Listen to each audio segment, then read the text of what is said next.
prophet is the image that its maker should carve it. The molded image. Good afternoon, brothers and sisters. Good afternoon. In our study today, we are going to continue with the study of Ezra 7:9. But before we go into our study, I'd like us to begin with the word of prayer. Habari za mchana ndugu na dada. Katika mafundisho ya leo tutakuwa tukiendelea na ile kitabu cha Ezra 7:9. But kabla tuanze na maombi.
So, in our study today, we are going to continue with Ezra 7:9.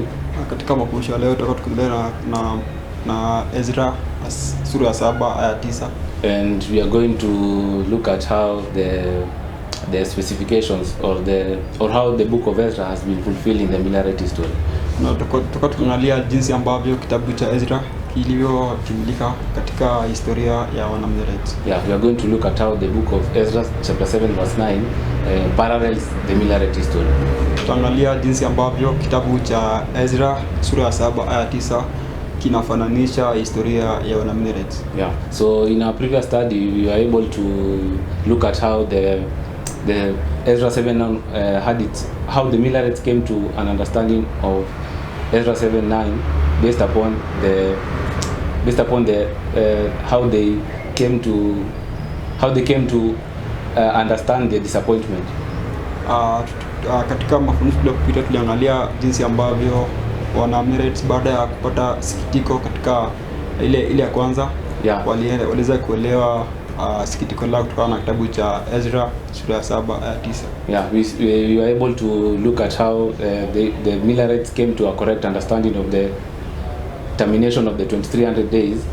Tulianza kuangalia jinsi ambavyo Munene walipoweza kufikia tarehe sahihi ya kuja kwa Kristo. Yeah, because they had first believed that Christ will have come on April 19th, 1844. Sababu walikuwa waamini kuwa Kristo angekuja mara ya kwanza. Walikuwa waamini mara ya kwanza kuwa Kristo atakuja katika tarehe ya Aprili tarehe 19 Aprili mwaka wa 1844. Yeah, but after they were disappointed on April 19th, 1844, they went back to their Bibles and they went to the book of Ezra chapter 7 verse 9. Lakini baada ya kupata sikitiko kwa Kristo kukuja, wakarudi katika Biblia zao na wakaenda kusoma katika kitabu cha Ezra sura ya 7 aya 9. Yeah, and it is from this chapter that they were able to realize that the third decree by Ezra that was issued by Ezra could not have gone into effect until Ezra had arrived in Jerusalem on the first day of the 5th month. Na wakaelewa kuwa ile amri iliyotolewa na mfalme akapewa Ezra ingeweza kuanza kufanya kazi yake kabla Ezra hajafika kule Yerusalemu. Yeah, so it is from this book or chapter of Ezra 7 that they were able to realize that the third decree could only go into effect a period after the first day of the 5th month when he had arrived in Jerusalem. Yeah, basi kutokana na kitabu hiki cha Ezra sura ya 7 9 ndio ambao walipata kuelewa kuwa amri hiyo aliyopewa Ezra ingeweza kufanya kazi yake kabla Ezra kufika Yerusalemu ambayo ilikuwa ni tarehe 1 mwezi wa 5. Yeah, so we are also able to look at another evidence that they gave for giving for making people to understand their disappointment. Kunalia shule nyingine ambayo waliweza kutoa ili kwamba watu waweze kuelewa sikitiko yao ile ya kwanza. Yeah, and the first evidence that they gave or that they looked at was Ezra 7:9. Na ushuhuda kwanza ambao waliangalia ilikuwa ni katika kitabu cha Ezra sura ya 7:9. Yeah, and in our previous study, we were able to look at the mosaic types. Na katika somo iliyopita tuweza kuangalia zile sheria za Kiyahudi au zile sherehe za Kiyahudi. Yeah, and from these types, they were able to they came to an understanding that Christ in his first advent fulfilled the spring feast. Na kaelewa kuwa Kristo katika ujio wake wa kwanza aliweza kutimiza zile sherehe ambazo zilikuwa zinafanyika mwanzoni mwa mwaka wa Kiyahudi, mwaka wa Kiyahudi. Yeah, and we were able to list them down the spring feast that we saw that Christ fulfilled the Passover. We saw that Christ fulfilled the feast of unleavened bread. We saw that Christ fulfilled the feast of first fruits, and we saw also that Christ fulfilled the feast of Pentecost. Ndio nakuwa Kristo aliweza kutimiza zile sherehe kama Pasaka, sherehe ya mkate isiyotiwa chachu, sherehe ya Pentekoste na vile vile sherehe ya mazao ya kwanza. Yeah, so and the other evidence that we are able to look at was concerning the 90 years, but we looked at, or Samuel Snow gave the evidence about concerning the 1 week of Christ. Shule ingine ni kuhusiana ile unabii ya Danieli ya majuma 70 ambayo ni miaka 490. Na ndugu Snow aliweza kukiangalia upya ile wiki ya mwisho ya hiyo majuma 70 ya Kristo. Yeah, and it is from this 1 week or the last week of Christ that Samuel Snow or the reason that Christ was crucified during the Passover in 31 AD. Na kutokana na wiki hii ya mwisho wa Kristo waliweza kugundua kuwa Kristo aliweza kusulubiwa katika siku ya Pasaka ambayo ilikuwa ni mwanzoni mwa mwaka wa Kiyahudi. Yeah, and 34 AD. So it is from here that the reason that the Passover was during the spring feast. Basi waliweza kugundua kuwa Pasaka iko katika majira ya majani kuchipuka. Yeah, and ya mwaka. Yeah, and the reason that from they calculated that from 31 AD to 34 AD, it led to the autumn of 34 AD. Walijua kwa kutoka mwaka wa 31 katika majira ya majani kuchipuka, ukiongeza miaka 3 baadaye katika mwaka 34 majira ya majani kuputika. Yeah, so because you calculated from 31 AD from the spring of 31 AD to the spring of 34 AD, 3 years from 31 AD, it will lead you to the spring of 34 AD after 3 years. Ukihesabu miaka 3 mzima kutoka katika mwaka 31 majira ya majani kuchipuka, miaka 3 baadaye utafika katika mwaka 34 majira ile ya majani kuchipuka. Yeah, and the remaining period is 6 months. Na muda uliosalia ya kati ya katika miaka 3.5 ni miezi 6. Yeah, so if I can just write it here, 34 AD. So this period of 6 months is what will lead to the autumn of 34 AD. Basi miezi 6 ndio itakuwa katika majira ya majani kuchipuka ya mwaka 34. Yeah, and so when they calculated the whole period from when the decree went forth, you can just extend this line here. They had a date of AD for BC, for 57 BC.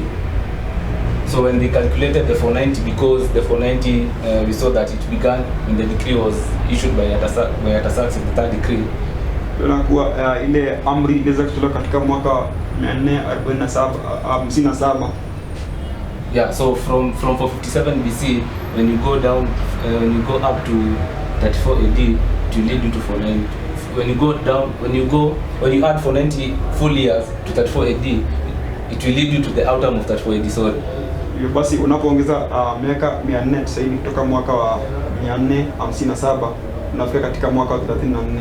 Yeah, so if this is autumn and this is full years for 90 years, therefore this will be also autumn. Basi ikiwa miaka 490 mzima kutoka katika mwaka 34 majira ya majani kuputika. Hivyo basi mwanzoni mwa mwaka huu utakuwa ni majira ya majani kuputika ya mwaka wa 457. Yeah, and because now they had a date of 57 BC, in the autumn of 57 BC, when you add now 2300 years, 23 years, they now had a time when they could expect Christ. Just right here, the second coming of Christ. So it will end in 23. It will end in, yeah, it will end 23 years, 2300 years, full years from autumn of 57 BC. Will end in October 22nd, 1844, which we are able to show. Basi miaka 2300 kutoka mwaka wa 457 zitakamilika mnamo tarehe 22 Oktoba mwaka wa 1844. Yeah, and it is from these evidences that they looked at when they were first disappointed. Kutokana na shahidi hizi ambao waliweza kuangalia baada ya kupata sikitiko. And they realized that the decree went into effect in the autumn of 57 BC. Na kagundua kuwa amri hiyo iliyopewa Ezra ilianza kufanya kazi yake katika majira ya majani kuputika ya mwaka wa 457. Therefore, the 2300 days will end in the autumn of 1844. Basi miaka 2300 zitakamilika katika majira ya majani kuputika ya mwaka 1844. Yeah, so it is from these evidences that they were able to realize this fact. Mtukana na shuhuda hizi ndizo ambazo wanaweza kujua ukweli huu. Yeah, now from this evidence that they gave from Ezra 7:9, tukana na ushahidi hizi ambazo wanaweza kutoka kitabu cha Ezra sura ya 7 aya 9. Yeah, this evidence showed that the decree could only go into effect after Ezra had arrived in Jerusalem. Shuhuda hizi zinaanza kudhihirisha kuwa amri hiyo ingeweza kufanya kazi yake baada ya Ezra kufika kule Yerusalemu. So I would like us to look at this chapter in detail. Basi ningependa tukiangalia sura hii kwa undani. Ezra chapter 7 verse 9. Ezra sura ya 7 aya 9. So that we can see how it parallels the Millerite history. Basi tuweze kujua ni jinsi gani ambavyo au kwa namna gani ambavyo inafananisha historia ya Millerite. Yeah, because God declares the end from the beginning. Sababu Mungu anatangaza mwisho kutoka mwanzo. Yeah, because now Ezra had the third decree. Basi Ezra akiwa na amri ya tatu, and we were shown in our previous study that the three decrees typify the three angels' messages. Na tulionyesha katika mafundisho yaliyopita kuwa amri hizi tatu ni sawa au zinafananisha ujumbe wa malaika watatu. Yeah, and if Ezra had the third decree in his hand, na ikiwa Ezra alikuwa na amri tu mkononi mwake, which began the prophecy of the 2300 years, ambayo ilianzisha unabii wa miaka 2300. When you add 2300 years from 57 BC, it leads to October 22nd, 1844. Unapoongeza miaka 2300 kutoka mwaka 457 na kupeleka hadi mwaka wa 1844. Yeah, and it is on October 22nd, 1844. Na katika tarehe ya Oktoba 22 mwaka wa 1844. Yeah, that we have the arrival of we have the confirmation of the third angel's message. About now thibitisho ya ujumbe wa malaika watatu. So these two histories can be put parallel by each other. Basi historia hizi mbili zinaweza kusawazishwa zikiwa zote pamoja. Yeah, and they are connected by the 2300 years prophecy. Na zimeunganishwa na unabii wa siku 2300. Yeah, so God declares the end from the beginning. Basi Mungu anatangaza mwanzo toka mwisho toka mwanzo. Yeah, so when you go to the book of Ezra chapter 7 verse 9, unaposoma katika kitabu cha Ezra sura ya 7 aya 9, to see how these the specifics of this chapter or these verses were fulfilled in Millerite history. Kuona jinsi ambavyo mafungo yaliweza kutumika katika historia ya Millerite. Yeah, we will read Ezra chapter 7 from verse 9. Tutasoma kutoka kitabu cha Ezra sura ya 7 aya 9.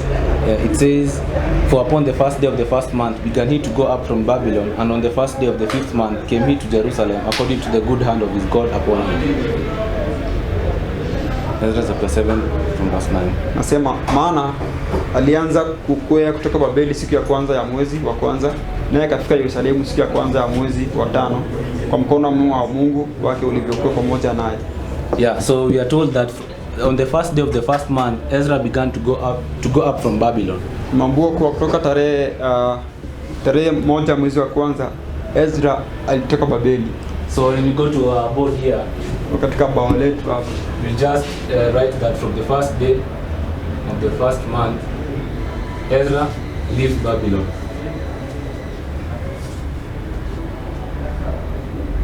Is Babylon.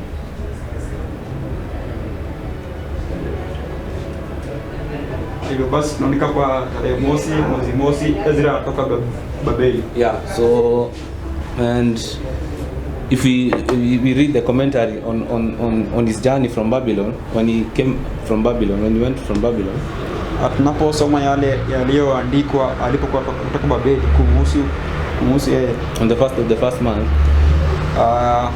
tarehe moja mwezi wa kwanza, yeah, of the year for 57 BC, ya mwaka ya 457, we read that from the book of Prophet and Kings, page 612, it says, in the issuing of the decree by Artaxerxes, God's providence was manifest. Some discerned this and gladly took advantage of the privilege of returning under circumstances so favorable. A general place of meeting was named, and the appointed time, and at the appointed time, those who were desirous of going to Jerusalem assembled for the long journey. I gathered them together to the river that runneth to Ahava, Ezra says, and there abode we in tents 3 days. Ezra chapter 8 verse 15. Ezra had expected that a large number would return to Jerusalem, but the number who responded to the call was disappointingly small. Many who had acquired houses and lands had no desire to sacrifice these possessions. They loved ease and comfort and were well satisfied to remain. Their example proved a hindrance to others who otherwise might have chosen to cast in their lot with those who were advancing by faith. As Ezra looked over the company assembled, he was surprised to find none of the sons of Levi. Where were the members of the tribe that had been set apart for the sacred service of the temple? To the call, who is on the Lord's side, the Levites should have been the first to respond. So we are told that Ezra, the first characteristics that we get when Ezra began his journey on the first day of the first month, sifa ambayo tunapata katika nukuu hii ni kuwa, yeah, that we like to note in our board is that when I gathered, it says, I gathered them together to the river that runneth to Ahava, Ezra says, and there abode we in tents 3 days. So there was an abode, or there was a tarry. There was a tarry or an abode for 3 days on the first day of the first month after they began their journey. Basi Ezra alipoanza safari yake kutoka Babeli, kulikuwa na muda wa kukawia. Yeah, and also we read that Ezra had expected that a large number will return to Jerusalem, but the number who responded to the call was disappointingly small. So Ezra was disappointed also that the number that he had expected to come from Jerusalem was small. Ezra pia aliweza kupata sikitiko kuwa alikusudia kuwa watu wengi wangetoka Babeli kwenda Yerusalemu, bali na waliokuja walikuwa wachache sana. So there was a disappointment. Kulikuwa na sikitiko. Yeah, so when you go to when we go back to our verse, Ezra chapter 7 verse 9, napodi katika fungu letu Ezra sura ya 7 ya 9, yeah, so that you can go to the next way mark. Basi tuende katika hatua nyingine. It says, for upon the first day of the first month began he to go up from Babylon, and on the first day of the 5th month came he to Jerusalem, according to the good hand of his God upon him. So it was on the first day of the 5th month that Ezra arrived in Jerusalem. Basi ilikuwa ni katika that Ezra arrived in Jerusalem. Ezra alifika Babeli mwezi wa 5, tarehe moja mwezi wa 5 afika Yerusalemu.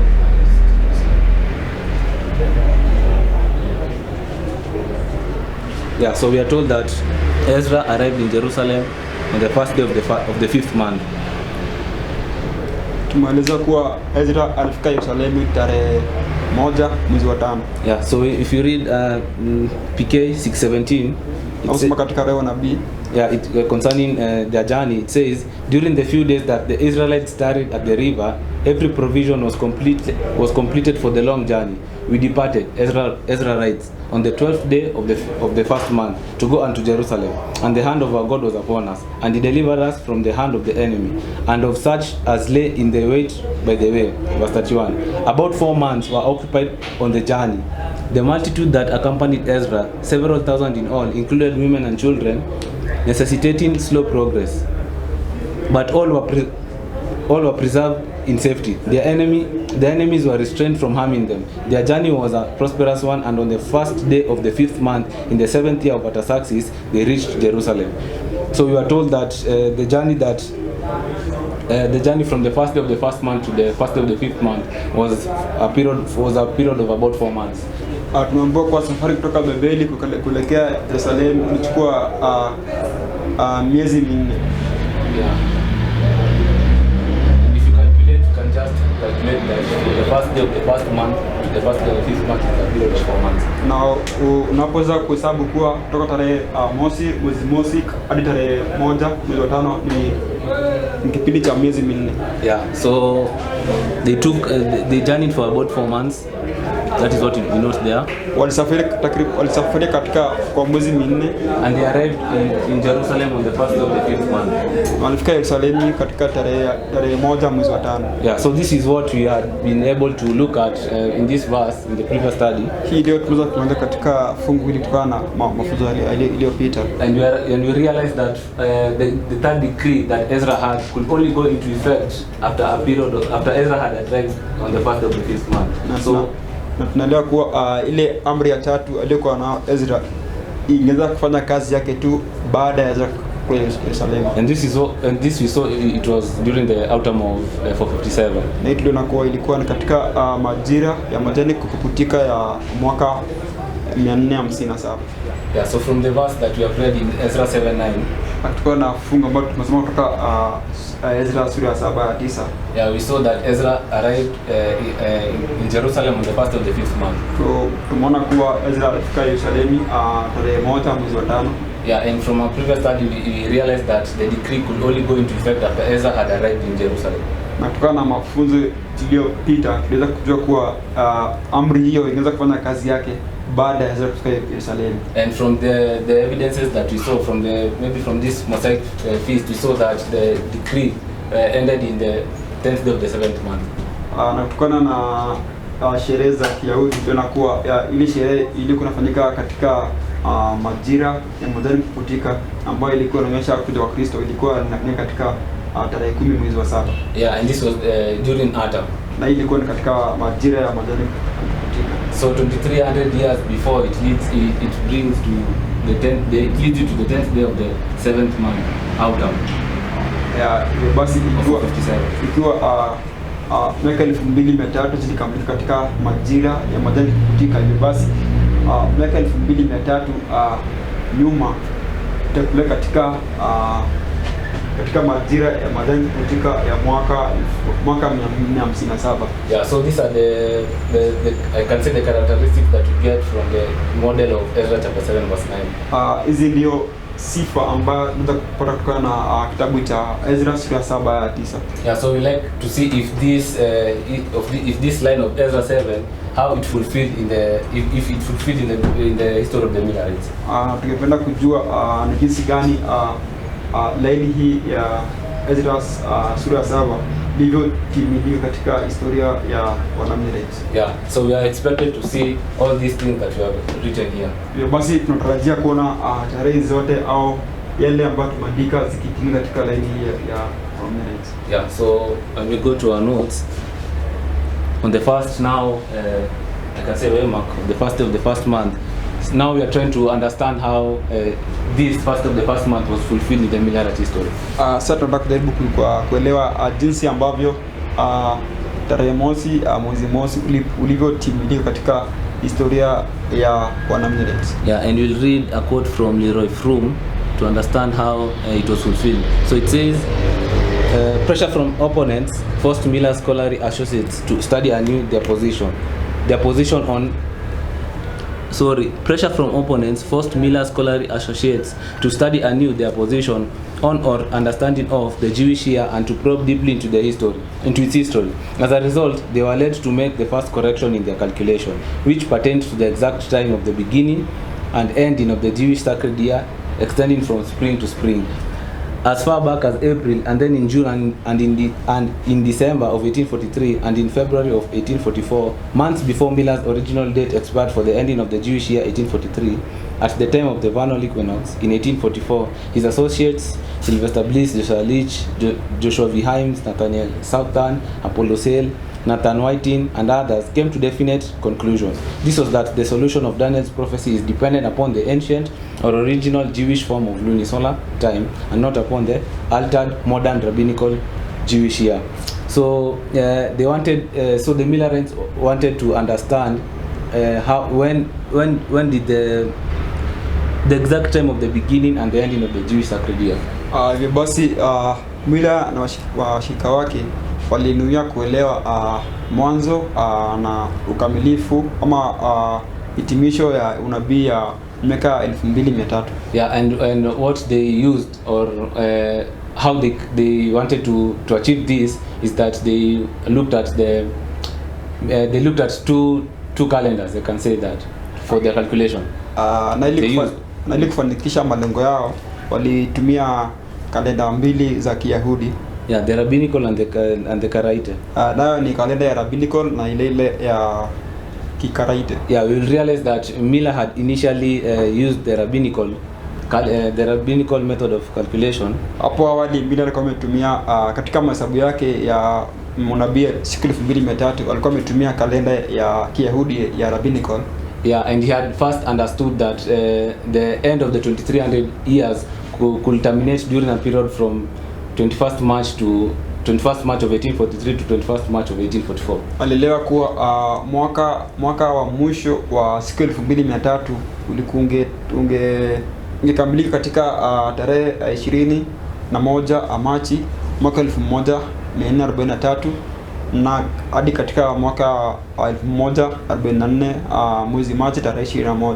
Yeah, we will realize that they saw that this was not was not the correct method of calculation. Tutagundua kuwa waliweza kuelewa kuwa hii haikuwa ni njia sahihi ya kufanya mahesabu ya unabii. Yeah, so they went to a more accurate method of calculation which they used now, the Karaite. Wakaenda katika mbinu nyingine mpya au nyingine au sahihi zaidi ya kuhesabu unabii siku 2300 ambao ni walitumia kalenda ya Karaite. Yeah, and they now realized that the decree or the 2300 years will end on April 18th, 1844.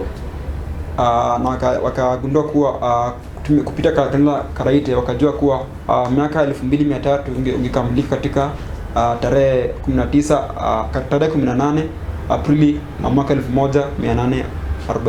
Yeah, they now use the Karaite and they could see that the last day of the last month of that 2300 years could end on April 18th, 1843. Walipotumia kalenda Karaite walijua kuwa siku mwisho ya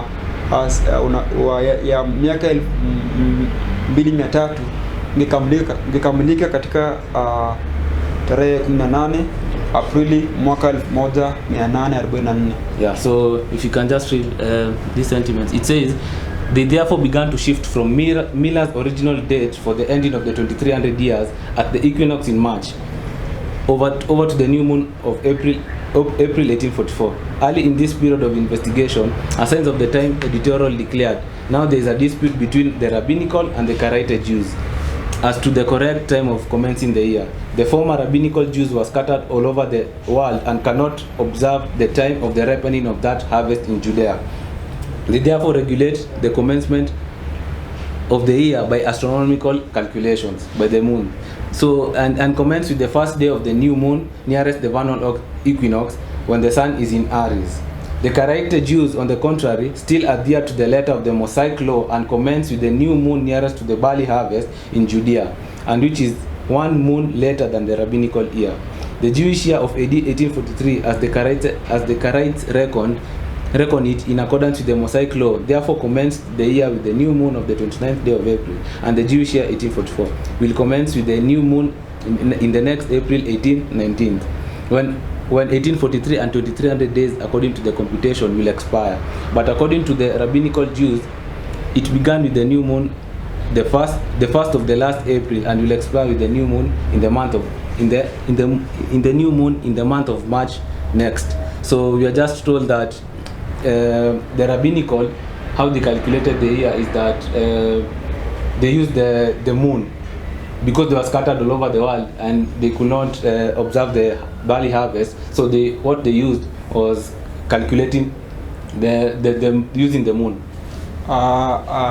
Ile kundi ya Kiyahudi ya rabbinical walikuwa wanaanza mwaka kutumia mwezi, kwa kuwa walikuwa wametawanyika ulimwengu mzima. Hivyo basi wangeweza kwenda kule Yerusalemu katika msimu wa harvest, barley harvest, yeah, ama ngano ikivunwa kutoka mashambani. Yeah, and they saw that this was not correct. This method was not correct.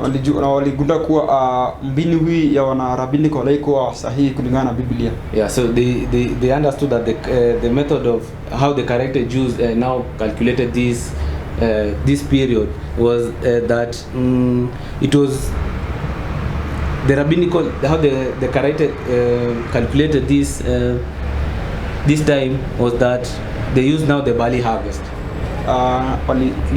Walijua kuwa ile kundi kingine ya Karaite walitumia vitu viwili kwa kuanzisha mwaka wao, nayo ni kuonekana kwa mwezi, nayo hiyo mavuno ya ngano au barley harvest kule Judea. Yeah, and this was according to the Mosaic law. Na ilikuwa kulingana na sheria za Musa katika Biblia. So they went with the correct method of reckoning. Yeah, basi wakatumia mbinu ya Kikaraite. Yeah, and when we continue, it says they consequently reckon that the last day of the Jewish year 1843 will close with the sunset of April 18th, 1844. Therefore, the first day of the first month, Nisan, of 1844, true Jewish time, will have its civil equivalent in April 19th, though beginning actually with the sunset of April 18th. Thus it will read April 18th and 19th. So we are told that they now understood that the first day of the first month of 1844, true Jewish time, will have its civil equivalent on April 19th. Tumeelezewa kuwa walielea kuwa siku ya tarehe mosi mwezi mosi, kalenda ya Kiyahudi ungelinganishwa na kalenda ile ya Gregorian, na ikaonekana kuwa ilikuwa tarehe mosi mwezi mosi katika kalenda ya Kiyahudi ilikuwa inalingana na tarehe 18 Aprili mwaka 1844. Hivyo basi wakamtarajia Kristo kuja mara ya kwanza katika tarehe hii. Yeah, so we meant that the first day of the first month they came to realize it was April 19th, 1844. Mambo waliweza kuelewa kwa tarehe mosi mwezi mosi katika kalenda ya Kiyahudi ulikuwa sawa katika kalenda ya Gregorian na tarehe Aprili 19 mwaka 1844. Yeah, and this was when now they were disappointed, because on April 18th was the last day of the last month of 1844. Basi Aprili 18 ndio ilikuwa tarehe mosi mwezi mosi katika kalenda ya Kiyahudi.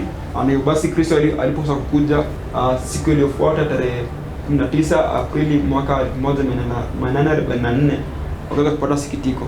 Yeah, so when you continue with the quote, it says, and Himes, writing after the spring equinox in 1844, declared that the real Jewish year 1843 had not yet actually expired. After its Jewish year 1843 commencement, he Miller gave it as his opinion that the Lord will come sometime between 21st of March 1843. This is now when Miller had first calculated this period from 21st of March 1843 and the 21st of March of 1844. Na ndio na Miller hapo alikuwa mmoja kutumia kalenda ya rabbinical ambayo alisema kuwa Kristo atarejea katika kipindi cha katikati ya kipindi cha tarehe 21 mwezi Machi mwaka 1043 hadi katika mwaka wa 1844 tarehe 21 mwezi Machi. Yeah, and the quote continues to say that this time had now passed by, and we are a few days beyond the time to which he believed the days might extend. Although the Jewish year had not expired but extended to the new moon in April, and in April, as we explained in our last, yet our time will be regarded by our opponents as having passed by. This correction by the Millerites of the beginning of the Jewish sacred year was made deliberately and understandingly. So they corrected now this first view of Miller, and now they used the Karaite to arrive at April 19th. Basi wakaanza kurekebisha ile mbini ya rabbinical ambayo Miller alikuwa ametumia mara ya kwanza, akaanza kutumia ile kalenda ya kirabini, kalenda ya Kikaraite ambayo sasa iliweza kuonyesha kuwa Kristo alikuwa anakuja katika tarehe 18 Aprili mwaka 1844 na sio tarehe 21 Machi mwaka 1844. Yeah, so it says this correction was made deliberately and understandingly. So they understood. They made this correction and as they understood.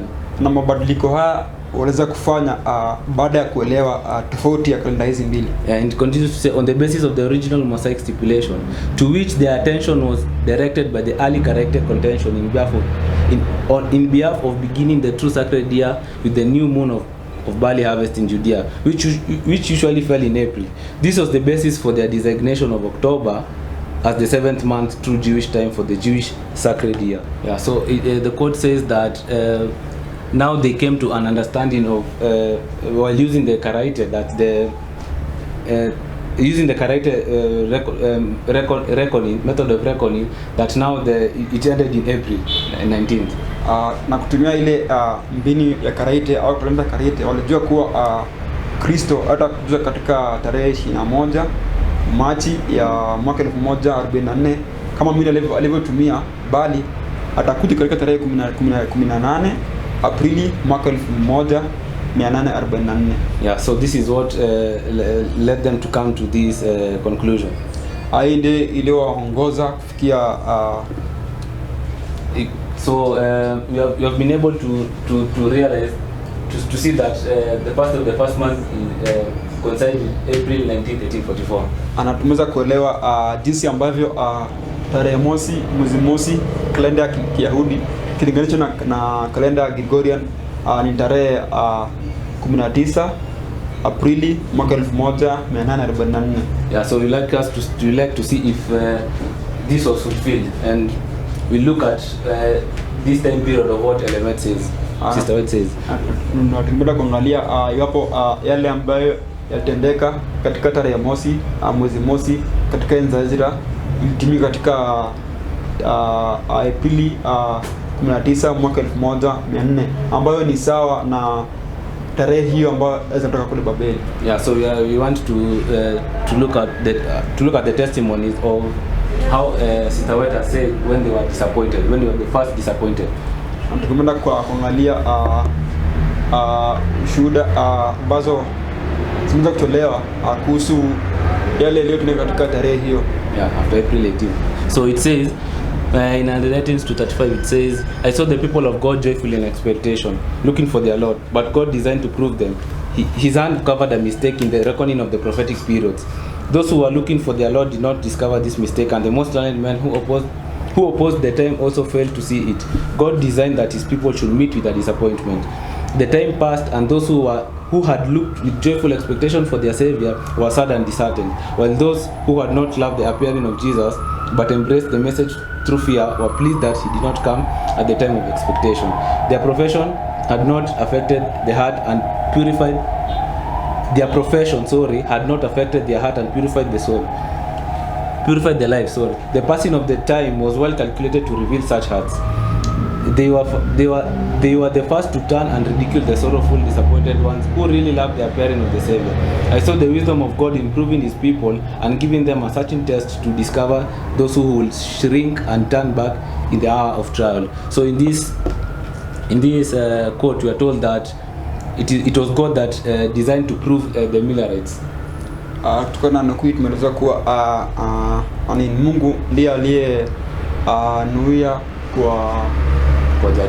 kwa jaribu. Yeah, by the mistake that they made, from the mistake that they made. Kutokana na makosa ambayo aliweza kufanya. And the reason for God doing this is that he tried to it says, I saw the wisdom of God proving his people and giving them a certain test to discover those who will shrink and turn back in the hour of trial.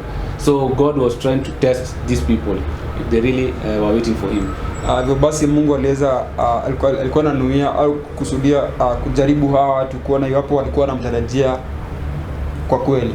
And we are told that God designed that his people should meet with a disappointment. So after the passing of the time in April 18, they were disappointed. Basi after baada ya mwaka huo kupita na kisa kukuja walipata sikitiko. So we see also that there was a disappointment, just the same way there was a disappointment in the line of Ezra. Unakuwa kulikuwa na sikitiko jinsi ambavyo kulikuwa na sikitiko katika line ya Ezra. Yeah, so if you continue to read, it says, when the time passed at which the Lord's coming was first expected, in the spring of 1844, those who had looked in faith for his appearing, or for a reason involved in doubt and uncertainty, while the world regarded them as having been utterly defeated and proved to have been cherishing a delusion, their source of consolation was still the word of God. Many continued to search the scripture, examining anew the evidences of their faith, and carefully studied the prophecies to obtain further light. The Bible testimony in support of their position seemed clear and conclusive. Signs which could not be mistakenly pointed to the coming of Christ as near. The special blessing of the Lord, both in conversion of sinners and the revival of spiritual life among Christians, had testified that the message was of heaven. And though the believers could not explain their disappointment, they felt assured that God had led them in their past experience. So we also see that it says that, and though the believers could not explain their disappointment, they felt assured that God had led them in their past experience. So they were disappointed on April 19, 1844. Tukawa na roho nabii inasema kuwa katika tarehe hiyo ya Aprili 19 mwaka 1800 walipotazamia Kristo kuja kwa mara ya kwanza, walipata sikitiko kwa maana Kristo hakuja.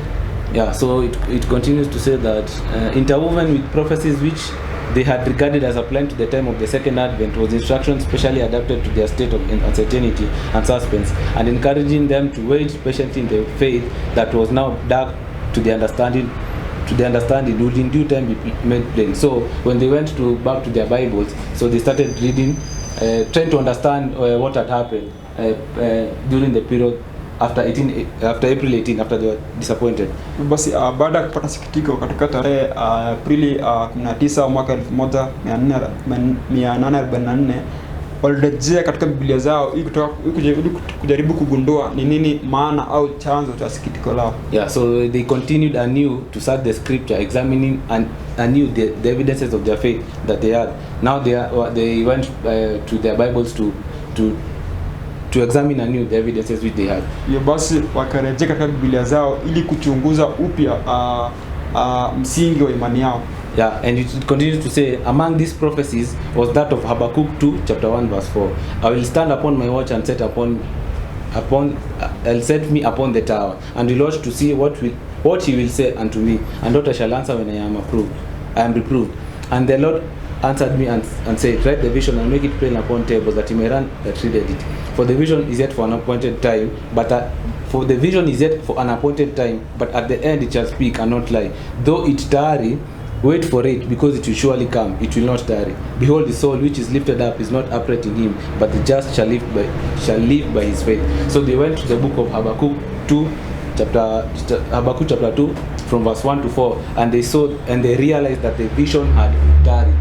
Basi waliporejea katika Biblia zao waliweza kugundua kuwa katika unabii ya Habakuki 2 walielewa kuwa ile maono ilikuwa imekawia kidogo. Yeah, the vision that they had expected Christ to come on April 1844 had tarried. Ile maono ambayo ilikuwa imeonyesha kuwa Kristo alikuwa anakuja au alikuwa anakuja mara ya pili ulimwenguni katika tarehe ya Aprili 19 mwaka 1844 ilikuwa imekawia kidogo. Yeah, because it says for the vision is yet for an appointed time, but at the end it shall speak and not lie. Though it tarry, wait for it, because it will surely come, it will not tarry. Basi katika Habakuki 2 moja sura ya pili aya ya kwanza hadi 4 nasema kuwa japo maono imekawia, bali isubiri, kwa kuwa kwa wakati ulioteuliwa utakamilika. Yeah, au utatimia. So it says as early as early as 1842, the direction given in this prophecy, write the vision and make it plain upon tables, that he may run that readeth it, had suggested to Charles Fitch the preparation of a prophetic chart to illustrate the visions of Daniel and the Revelation. The publication of this chart was regarded as the fulfillment of the command given by Habakkuk. No one, however, then noticed that an apparent delay in the accomplishment of the vision, a tarrying time, is presented in the same prophecy. After the disappointment, this scripture appeared very significant. The vision is yet for an appointed time, but at the end it shall speak and not lie. Though it tarry, wait for it, because it will surely come. It will not tarry. So it is from this prophecy of the book of Habakkuk that they saw now they were in the tarrying time. That this vision had not lied, but they were to wait because it will surely come. So it says that they were in the tarrying time. Basi kutokana na kitabu cha Habakuki 2 unaweza kuelewa kuwa maono hii ya siku 2300 haikuwa imedanganya, bali ilikuwa imekawia kidogo. Hivyo basi walikuwa katika muda wa kusubiri au wa kukawia. Yeah, and this tarrying time you have read that God allowed this mistake to prove them so as to test the true waiting. Basi Mungu aliruhusu makosa hii kuja ili kwamba aweze kuwajaribu wale waongo na wale waaminifu. Yeah. So continue to look at more evidences to confirm this point. It says, Jesus and all the heavenly hosts looked with sympathy and love upon those who had with sweet expectation longed to see him, whom their souls loved. Angels were hovering around them to sustain them in the hour of trial. Those who had neglected to receive the heavenly message were left in darkness. So those who rejected or did not believe in the termination of April 18th, 1844, we are told that they were left in darkness. Wale ambao hawakuamini unabii ya siku 2300 walifika katika tarehe 19 Aprili mwaka 1844 waliachwa katika gizani. Yeah, so there was a separation. Basi kulikuwa na utengano kati ya waaminifu na wale waongo. Yeah, and it says, and God's anger was kindled against them because they will not receive the light which he had sent them from heaven. Those faithful, disappointed ones who could not understand why their Lord did not come were not left in darkness. Again, they were led to their Bibles to start the prophetic period. The hand of the Lord was removed from the figures and the mistake was explained. They saw that the prophetic periods reached to 1844 and that the same evidence which they had presented to show that the prophetic periods closed in 1843 proved that they will terminate in 1844. Light from the word of God shone upon their position, and they discovered a tarrying time. Though the vision tarry, wait for it. In their love for Christ's immediate coming, they had overlooked the tarrying time, the tarrying of the vision, which was calculated to manifest the true waiting ones. Again, they had a point of time. Yet I saw that many of them could not rise above the severe disappointment to possess the degree of zeal and energy which had marked their faith in 1843. So it says that there were two groups. There were those who were disappointed, and there were those who went on to search the scriptures to look at the evidences that they had. Basi na roho nabii nasema kuwa kulikuwa na makundi mawili. Wale ambao waliweza kupata sikitiko na wale ambao waliweza kurejea katika Biblia zao ili kuchunguza upya msimamo wao. Yeah, and we are told that they saw now that the prophetic period reached to 1844 and that the same evidences which they had presented to show that the prophetic periods closed in 1843 proved that they will terminate in 1844. So now after they had understood that they were in the tarrying time, now they understood that the prophetic period, the 2300 days, now terminated in 1844 but not in 1843 as they had earlier believed. Waliweza kuelewa kuwa siku 2000 za kinabii zilikuwa zinakamilika katika mwaka wa 1844 katika majira ya majaribu kuputika, bali sio katika mwanzo wa mwaka huu. Yeah, so they realized that they were in a tarrying time and the vision ended in October 22nd, 1844 and not as they had earlier believed on April 19th, 1844. Waligundua kuwa walikuwa katika kipindi cha kusubiri au ya kukawia, wakagundua kuwa siku 2300 kulikuwa nakamilika katika tarehe ya Oktoba 22 mwaka 1844 na sio tena katika tarehe Aprili tarehe 19 Aprili mwaka 1844 walivyotarajia hapo awali. Yeah, so you can just write here that the tarrying time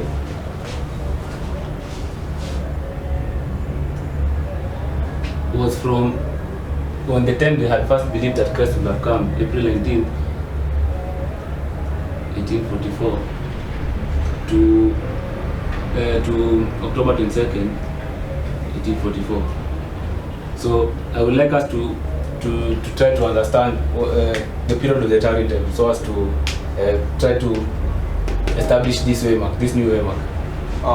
Basi tumeelewa kuwa kipindi cha kukawia ilikuwa kutoka katika tarehe Aprili ya mwaka 1444 hadi katika tarehe 22 Oktoba ya mwaka huo. Basi ningependa tuweze kuelewa ni mambo yapi wazee katika kipindi hii ya kukawia. Yeah. So if you can read a quote from one of our pioneers, from Joseph Bates, concerning the period of the tarrying time. Tunaposoma nukuu kutoka kwa ndugu moja ambaye ni moja wa waanzilishi wa kanisa letu kuhusu muda huu wa kukawia au wa kusubiri. So it says it is from Joseph Bates, 1847, Second Advent Waymarks and High Heaps, page 72. It says, at midnight a cry was raised, the bridegroom is coming, go ye out to meet him. Then all the virgins arose and trimmed their lamps. We have already shown that the tarrying time for the bridegroom by the prophetic periods was 6 months, beginning the 19th April down to 22nd October 1844, just as you have noticed.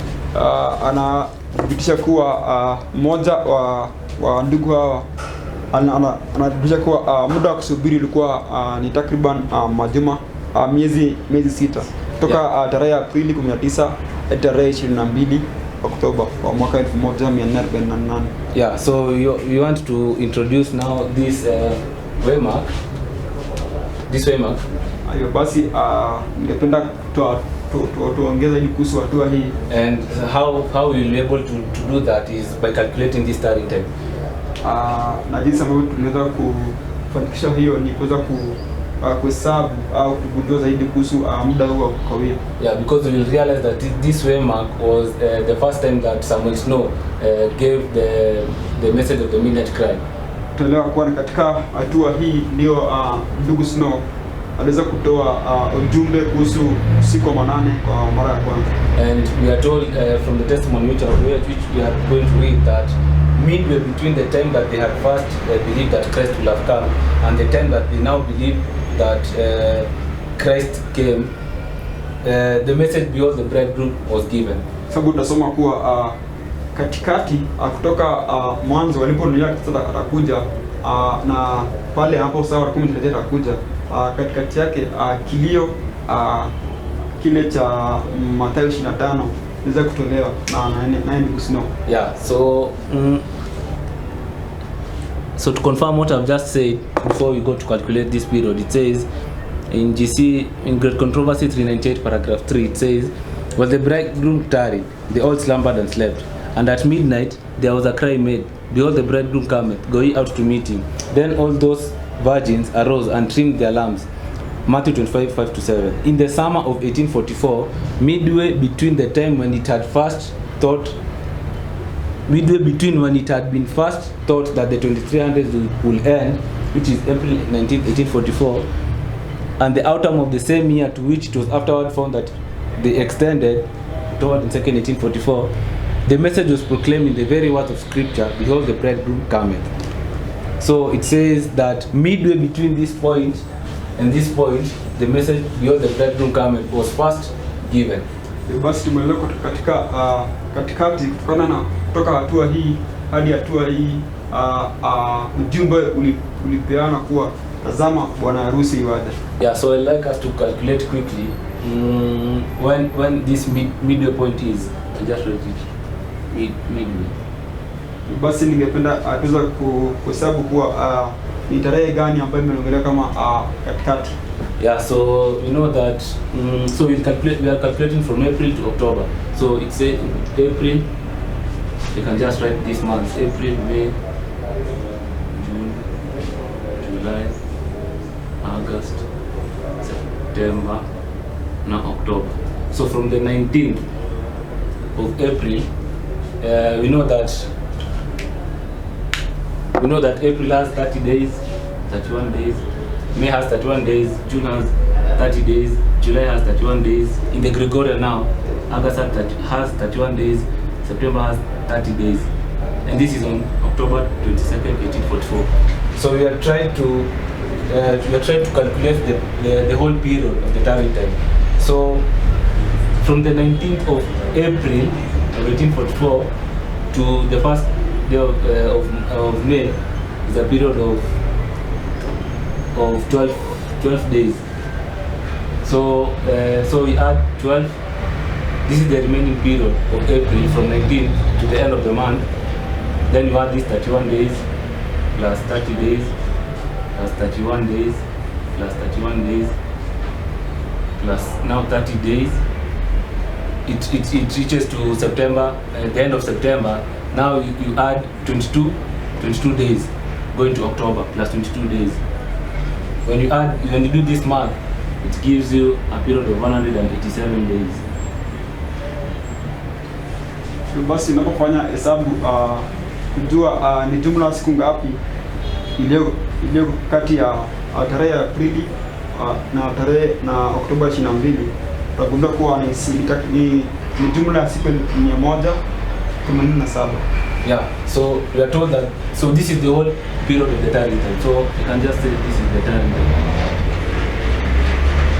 Basi muda wa kukawia ulikuwa ni siku 187. Yeah, so when we divide 187 divided by 2, we get 93.5 days. Hivyo basi tumeambiwa kuwa katikati ya kipindi hii tunapogawa katikati tunapata kuwa tuna siku 93.5. Yeah, so we know that we don't have a half a day, so this can be equal to 94 days. Lakini najua kuwa hatuna siku nusu, basi ni jumla ya siku 94.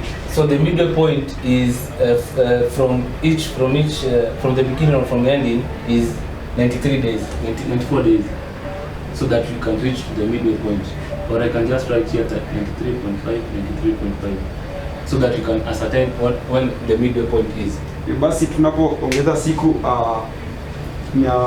siku 93.5 kutoka Aprili 19 tutafika katikati ya kipindi hii ya muda kabisa. Yeah, so when you calculate from April 19, 94 days, you can just do like this, the 19, this 12 days, 31 days plus 30 days. Yeah, so it comes to 12 days plus 31 days plus 30. Yeah, plus 31. So it's what is the math? What is the? So it's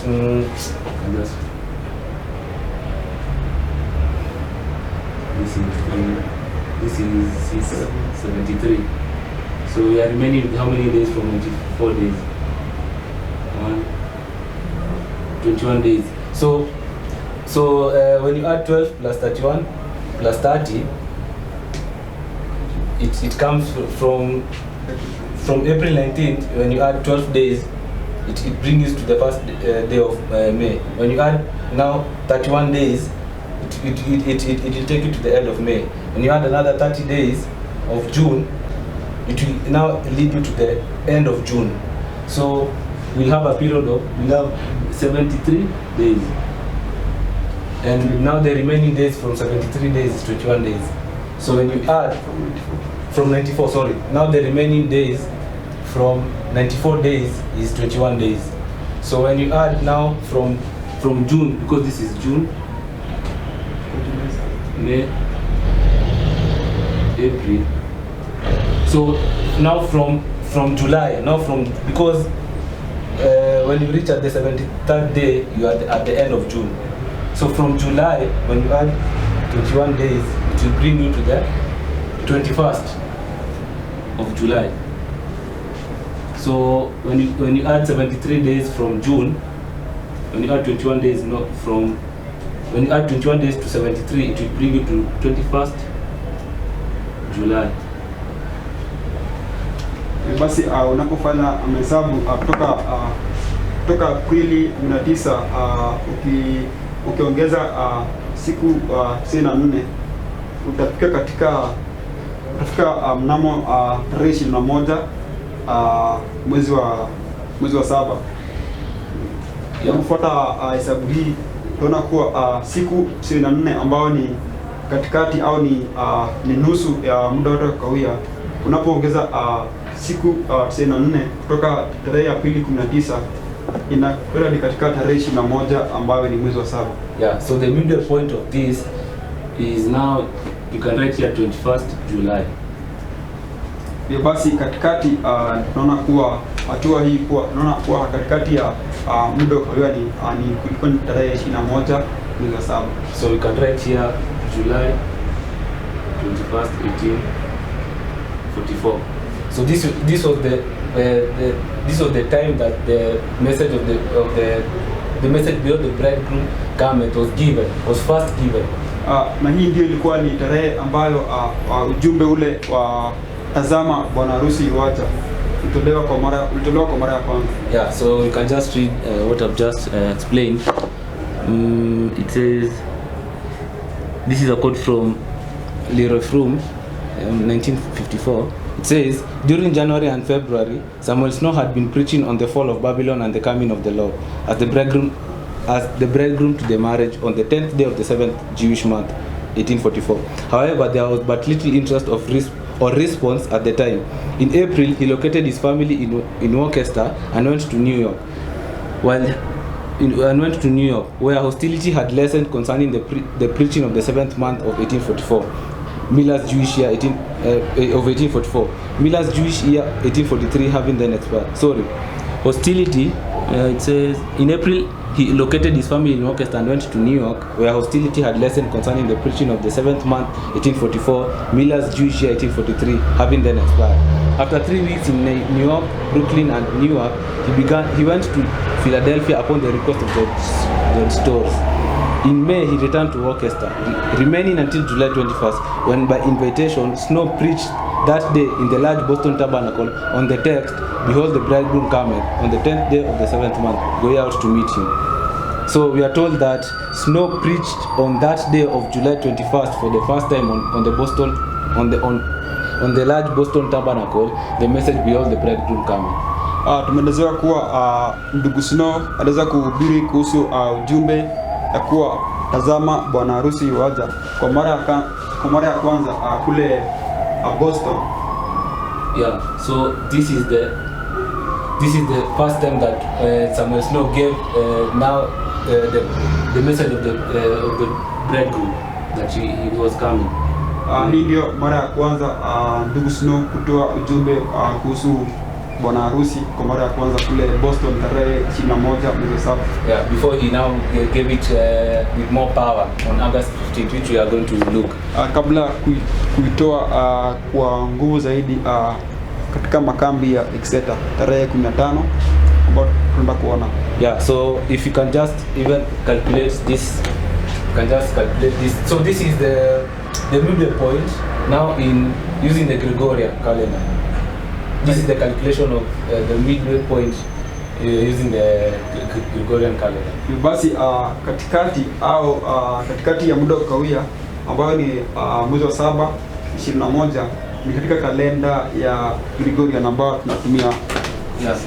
So if you can just calculate for us to know now if this coincides with the model of Ezra 7:9. Ni hapo tuweze kusawazisha kwa tarehe 21 mwezi wa 7 ni sawa na laini ya Ezra sura ya 7. So we have been told that from April 19, 1844 to October 22, 1844. This is now the calendar. Mwanzo kutoka Aprili mwaka 1444 hadi Oktoba 22 mwaka huo kipindi hiyo yote ni kipindi ya kukawia au ya kusubiri bwana harusi. Yeah, so if you add these 94 days that you had written here from now the first day of the first month, unapoongeza siku hizi 99 kutoka mwezi mosi tarehe mosi. Yeah, so if you can just write it then, yeah, first day of the first month. We are trying to add this 94 days, so first day of the first month, first day of the second month, first day of the third month, yes, fourth month. Yeah, so we know that in the Jewish calendar that the days of the month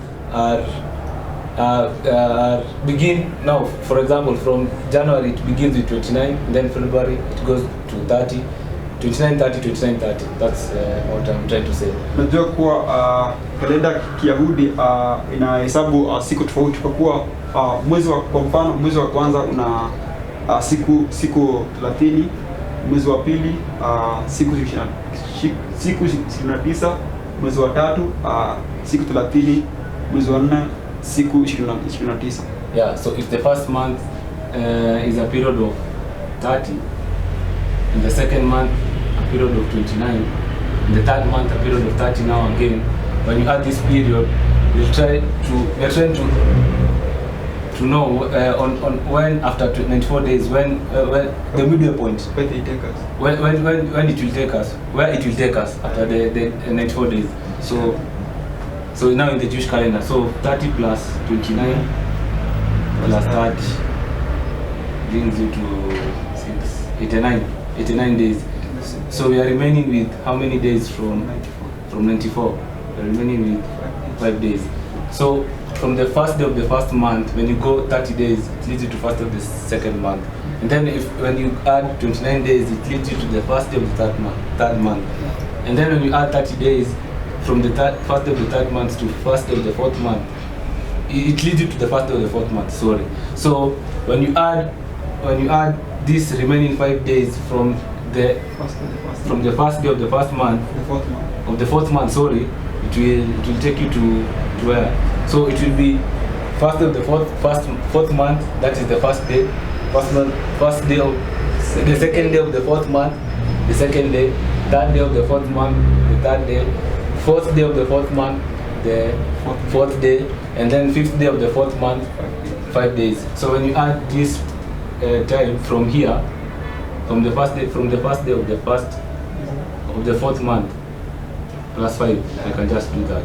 So it will take you to the fifth day of the fourth month. Basi unapoongeza nusu ya muda wa kukawia ambao ni siku 94 kutoka tarehe mosi mwezi mosi kalenda ya Kiyahudi, unapoongeza kulingana na mahesabu haya yote, unaona kuwa utafika katika tarehe 5 mwezi wa 4 kalenda ya Kiyahudi. Yeah, so it is during this period, the fifth day of the fourth month, that now we can mark from in this model of Ezra 7:9, fifth day, the fourth month, that you can mark now in the Jewish, because this is Jewish calendar of reckoning, and this is the Gregorian. You can mark now that this was the midway point that the message beyond the bridegroom garment was given by Samuel Snow at the Boston Tabernacle. Basi tunaweza kuona kuwa Julai 21 mwaka 1844 ni sawa na siku ya 5 ya mwezi wa 4 katika kalenda ya Kiyahudi. So if you can read what I've just explained. Yeah, and if you can go to a Bible and confirm that this fifth day of the fourth month is also in the Bible. Tunakwenda katika Biblia tutadhibitisha kuwa siku hii ya tarehe 5 mwezi wa 4 kalenda ya Kiyahudi pia swala la kinabii katika Biblia. Yeah, and there are things that happen on this day. Na kuna mambo ambayo yanatendeka katika siku hii katika Biblia au katika unabii. Yeah, but these things will look at in our other studies. Lakini tutaangalia mambo haya yanayotendeka katika tarehe hii katika mafundisho yatakayofuata. Yeah, but what you get from the first mention from the Bible says now it came to pass in the 30th in Ezekiel chapter 1 verse 1. In Ezekiel chapter 1 verse 1 it says, now it came to pass in the 13th year, in the 4th month, in the 5th day of the month, as I was among the captives by the river of Chebar, that the heavens were opened and I saw visions of God. Tunakuwa katika kitabu cha Ezekieli 1:1 tutasoma kuhusu tarehe 5 mwezi wa 4, na inasema hivi: ikiwa katika mwaka 30 mwezi wa 4 siku ya 5 ya mwezi, nilipokuwa pamoja na watu waliohamishwa karibu na mto Kebari, mbingu zilifunuka, nikaona maono ya Mungu. So we see here that Ezekiel received visions on the 5th day of the 4th month. Tunakuwa hapa katika kitabu cha Ezekieli mnamo tarehe 5 mwezi wa 4 Ezekiel alipata maono au alionyesha maono na Mungu. Yeah, so can just write here. So this is the midpoint, and we have just said that this was the first time that Samuel Snow gave the message of the So we can just write here message of the first time. Now in the Jewish. So we can go to the next waymark to see if it coincides with, to see when it coincides in the Millerite line. So it says, so if you read Ezra 7:9 once again, go to Ezra 7:9 once again. Unaposoma katika kitabu cha Ezra sura ya 7 aya 9, it says that on the first day of the first month, let me go and go to month. Sorry.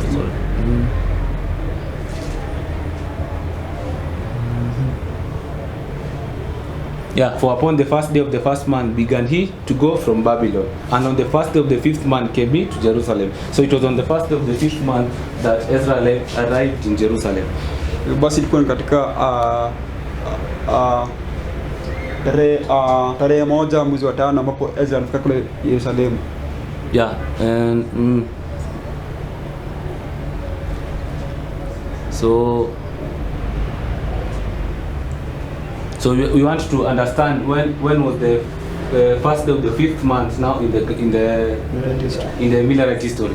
Basi nataka kuelewa ni wakati gani ambapo tarehe 1 mwezi wa 5 ulikuwa katika historia ya wana Millerites. Yeah, so we'll read this quote from Pioneers from Arthur Whitefield Spalding in 1961. It says, the 7th month movement rose to its first height in the Exeter, New Hampshire camp meeting, August 12th to 17th. Men and families had come from all New England, from Maine to Massachusetts, and from New York and Canada. There was an anticipation that great things were to be revealed at Exeter, and all the people were in expectation. Joseph Bates, coming up on the train from New Bedford, Massachusetts, felt his mind impressed with the message. You are going to have new light here, something that will give a new impetus to the work. But he little anticipated in what dramatic fashion the light was to come to him. As one of the prominent ministers in the movement, he was given the pulpit on the 3rd day of the meeting. So we are trying to calculate. So we are told the 7th month movement rose to its first height in Exeter, New Hampshire camp meeting, August 12th to 17th. So they began their meetings on August 12th to 17th, and we are told that Samuel Snow, he was given the pulpit on the 3rd day of the meeting. So from August 12th, 3 days, 12, 13, 14. Now Joseph Bates was given the pulpit to share. Tumeelezewa kuwa makambi iliyokuwa kule Exeter Agosti mwaka 1844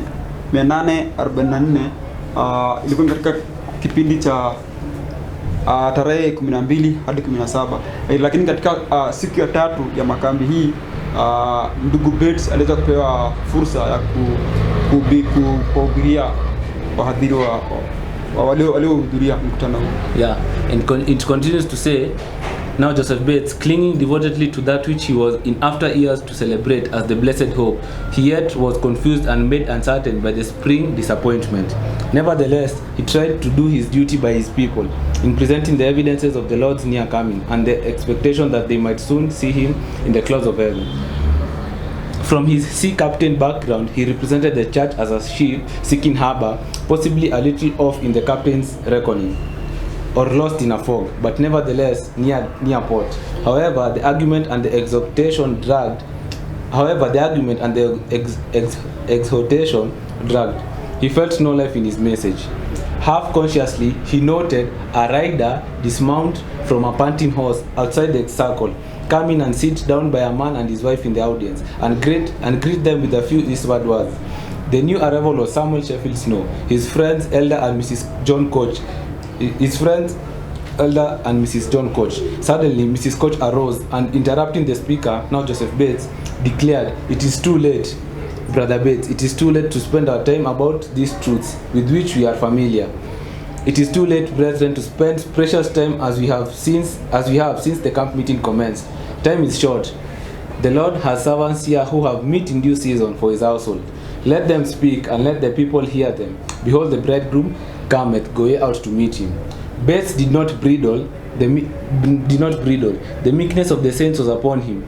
Besides, he was ready for relief. Come up, Brother Snow, and tell us. He invited.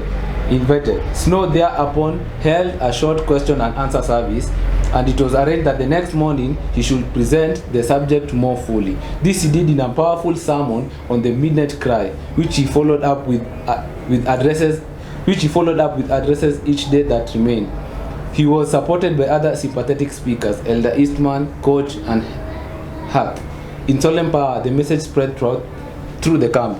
So we are told that Samuel Snow now, when Joseph Bates was preaching, Samuel Snow now entered during his preaching. Mambo kuwa wakati ambapo ndugu Bates alipokuwa akihubiri, ndugu Snow aliweza kuwasili na vile vile akaweza kupewa fursa ya kuweza kuhutubia watu kuhusiana na ujumbe ambao aliokuwa nayo. Yeah, so he was given the pulpit now to give he was given the pulpit so that he can give the message that he had.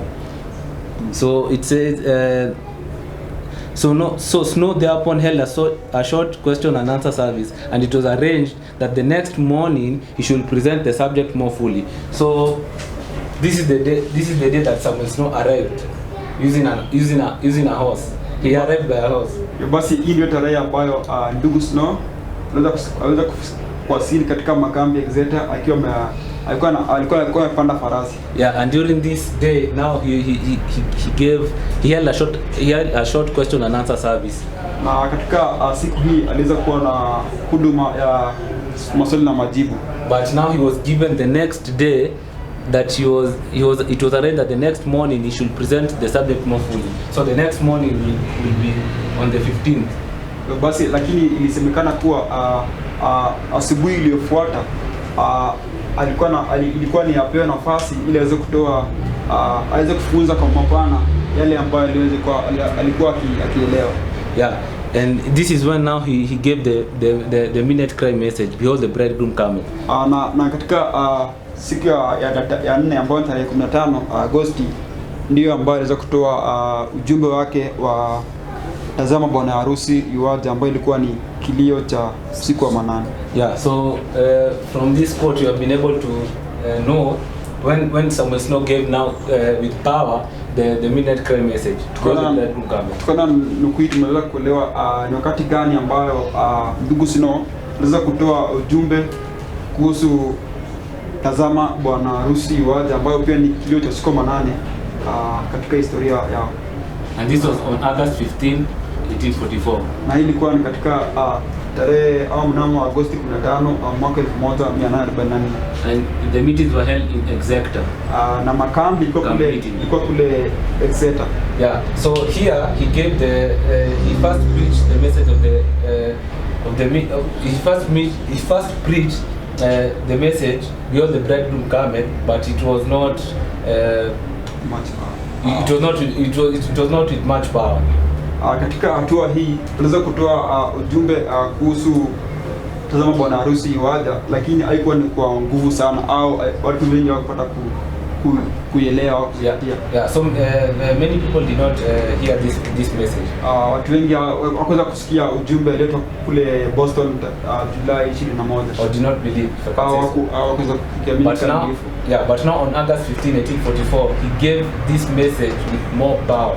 Lakini mnamo Agosti 15 mwaka 1844 aliweza kutoa ujumbe huu tena kwa nguvu zaidi katika makambi ya Ezra. Yeah, that behold the bridegroom cometh. Na ujumbe ulikuwa ni tazama bwana harusi yuaja. Yeah, now on the dates that they now had for the termination of the 2300 days. Basi aliweza kuambia kuwa tazameni bwana harusi yuaja, nendeni mkamlaki mnamo 22 Oktoba mwaka 1844.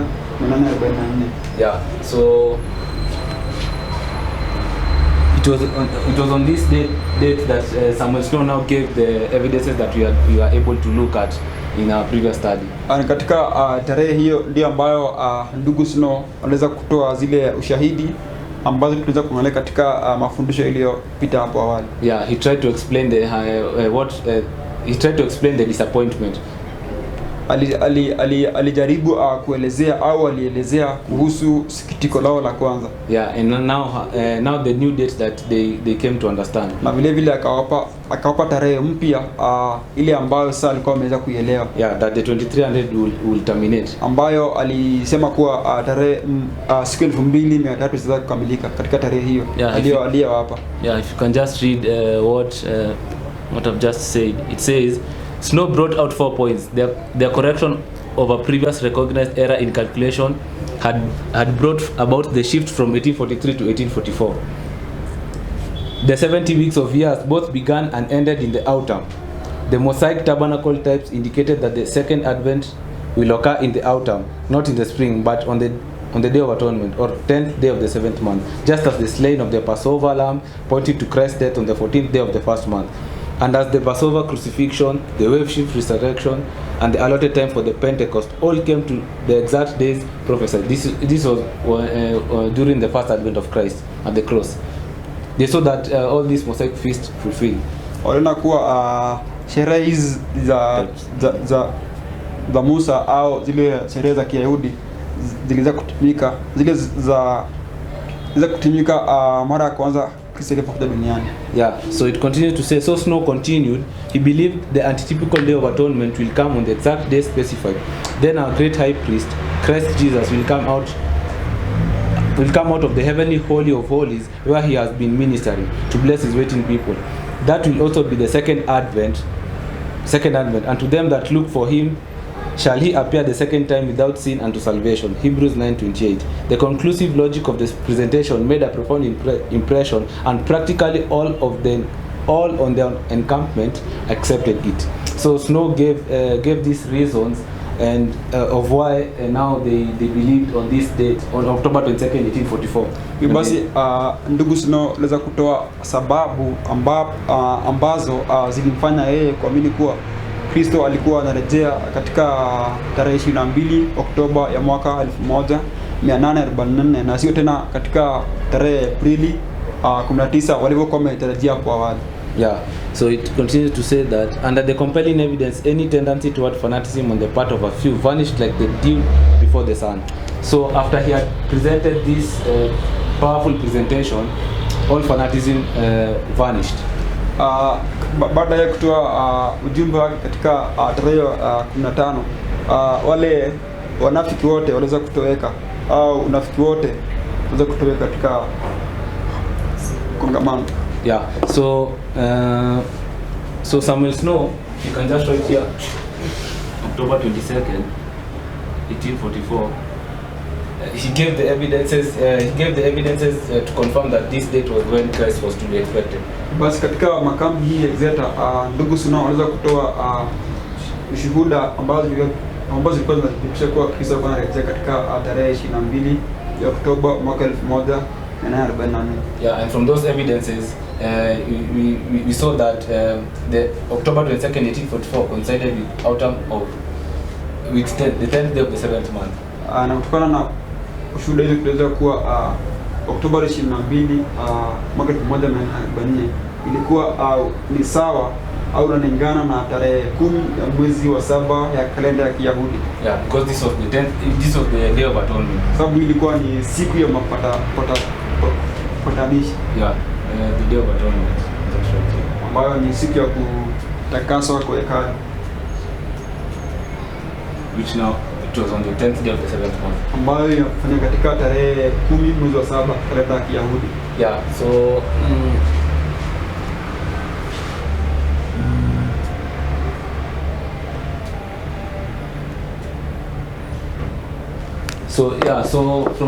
from this structure of Ezra 7:9, basi tukora na mfano huu au umbo huu wa Ezra sura ya 7 aya 9. Yeah, from the model of Ezra 7:9, tukora na umbo hili la Ezra sura ya 7. We have been able to see that all these dates coincide with in the Millerite with these dates that we have written here. Tunaweza kuona kuwa tarehe hizi katika kitabu cha Ezra sura ya 7 aya 9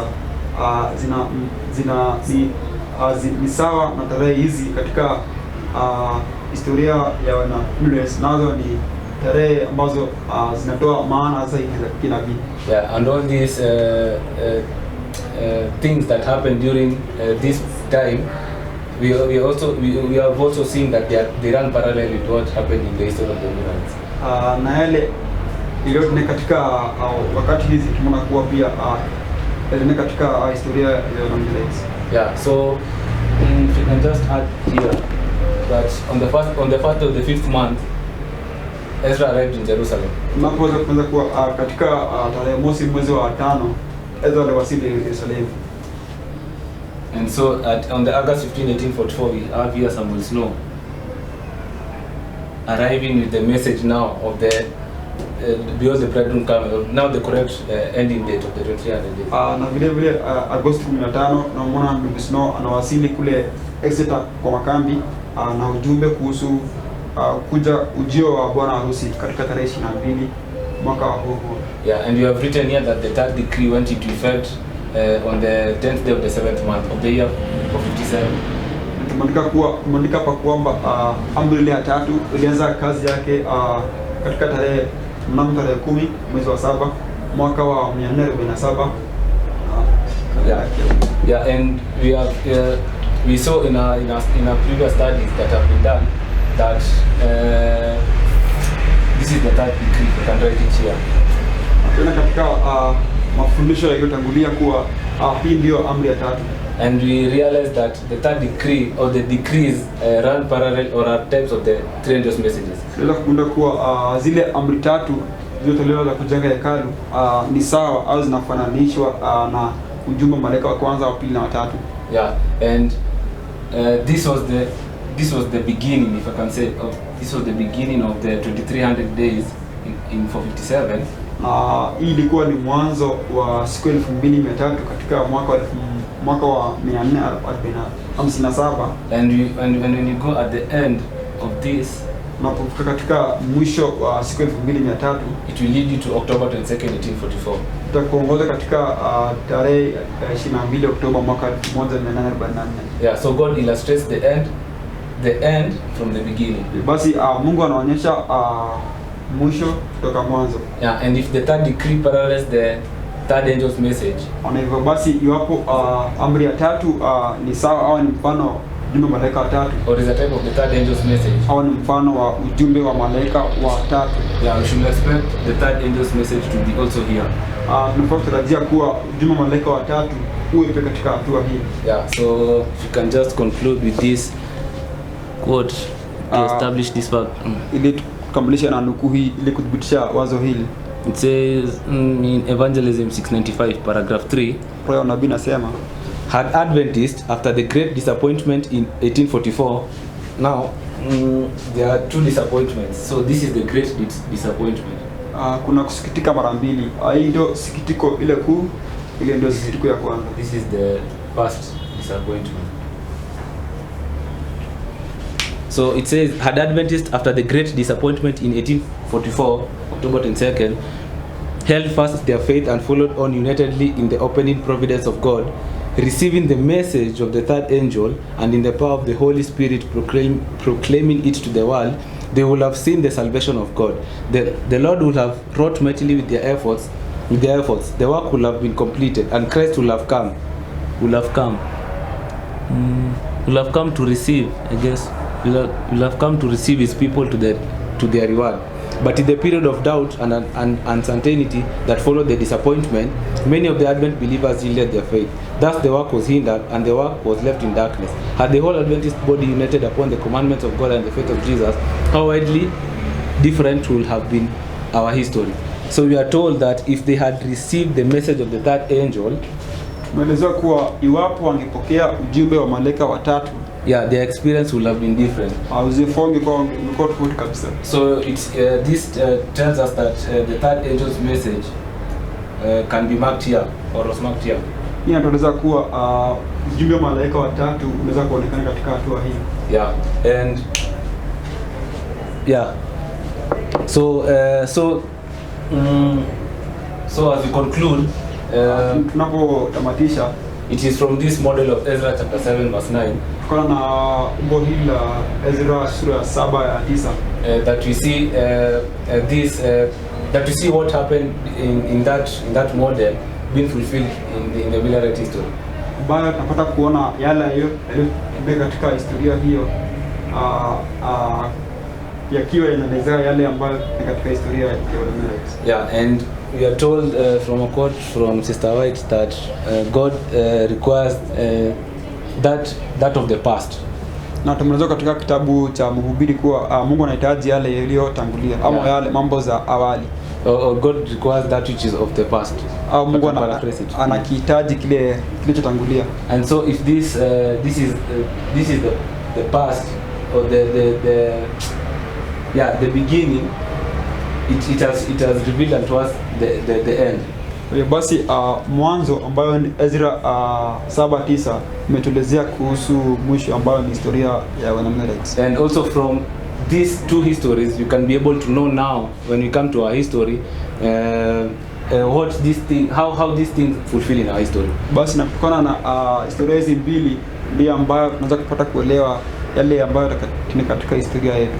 So it is from these lines that you can be able to know how they parallel in our history. Kutokana na line hizi ndio tunaweza kujua jinsi gani ambavyo zinasawazisha katika historia yetu. So I would like to end there. Basi ningependa kutamatia katika hatua hii. And we shall be continuing on later. Na tutaendelea baadaye. So like us to close with the word of prayer. Ningependa kufunga na maombi. Our dear Heavenly Father, Baba mpendwa mbinguni, it is in Jesus' name that I humbly come before your presence at this time. Kupita kwa jina la Yesu ndio tunatoka kwa unyenyekevu katika masaa haya. Giving you thanks for the opportunity that you have granted us to assemble here to learn these truths. Kupa shukrani kwa fursa ya kutupa nafasi ya kuja hapa ili kuweza kujifunza kuhusu kweli hizi. We pray all that all this that you have been able to share, dear Father. Tunakuomba yale yote mmeweza kufunza katika siku ya leo, that those who will be able to watch these videos and hear this message will be able to go back and confirm if these things are so. Ya kwamba wale ambao wataweza kuona kanda hizi waweze kurudi na kuangalia iwe mambo haya ni sawa ama si sawa. And I pray that Lord, after they have done this, dear Father, and have been convicted, na tunakuomba baada ya kufanya mambo haya na wameweza kushawishika na Roho Mtakatifu, they'll apply this knowledge to their life, dear Father. Wataweza kutumia maelezo hawa au mafunzo haya katika maisha yao, so that they can transform their characters, dear Father. Basi tabia zao ziweze kubadilika. So because Lord, you have told us that the sealing happens at once, first intellectual and then spiritual. Sababu mwanzo kuweza kuwa muhuri unaweza kutoka kwetu kwanza kiakili kisha baadaye kiroho. So dear Father, as we have taken these things intellectually, dear Father, kwa tumechukua mambo haya kiakili. We pray, O Lord, that we may apply these truths in our spiritual life, dear Father. Na kuomba tuweze kuweza kutumia ukweli hizi katika maisha yetu ya kiroho. We thank you for all these things, for we ask and pray, believing and trusting in Jesus' name. Na tushukuru kwa mambo haya yote kwa katika jina la mwanao aliye Bwana. Amen. Amen.